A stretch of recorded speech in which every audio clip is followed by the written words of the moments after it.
അവൻ എന്നെ തേച്ചിട്ട് പോയി എന്ന് പറഞ്ഞ് ഒരു പെൺകുട്ടി ഞരമ്പ് മുറിക്കുന്നു.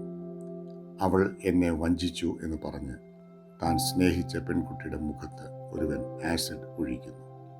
അവരുടെ സ്വാതന്ത്ര്യം പൂർണ്ണമായി അംഗീകരിച്ചു കൊടുക്കുന്നതാണ് യഥാർത്ഥ സ്നേഹം. തങ്ങൾ സ്നേഹിച്ചത് മറ്റേ ആളെയല്ല, തങ്ങളെ തന്നെയായിരുന്നുവെന്നത് ഇവർ തിരിച്ചറിഞ്ഞില്ല.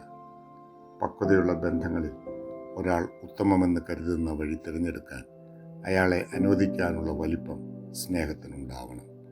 സ്വയം നശിപ്പിക്കുന്നതും മറ്റേയാളിനെ ഇല്ലാതെയാക്കുന്നതും സമ്മർദ്ദതന്ത്രമോ പകവീട്ടലോ ആണ്. മറ്റേയാളിനെ സ്വന്തമാക്കാനുള്ള തീവ്ര വികാരം പൊസസീവ്നെസ് മാത്രമാണത്. സ്നേഹമെന്ന് തെറ്റിദ്ധരിക്കപ്പെട്ട സ്വാർത്ഥത.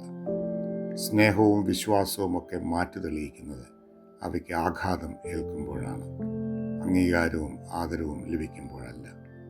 തൻ്റെ ജീവനെടുക്കുന്നവരെ നോക്കി ഇവരോട് ക്ഷമിക്കണമേ എന്ന് പ്രാർത്ഥിക്കുന്ന സ്നേഹത്തിൻ്റെ മാറ്റ് എന്നാണ് സ്നേഹിതരെ പൂർണ്ണമായി നാം ഗ്രഹിക്കുക. ദൈവമേ, ക്രൂശിൽ കാണുന്ന യഥാർത്ഥ സ്നേഹത്തെ തിരിച്ചറിയാൻ ഞങ്ങളെ സഹായിക്കണമേ. ആമേൻ. സ്നേഹത്തോടെ, ജോളിയച്ചൻ.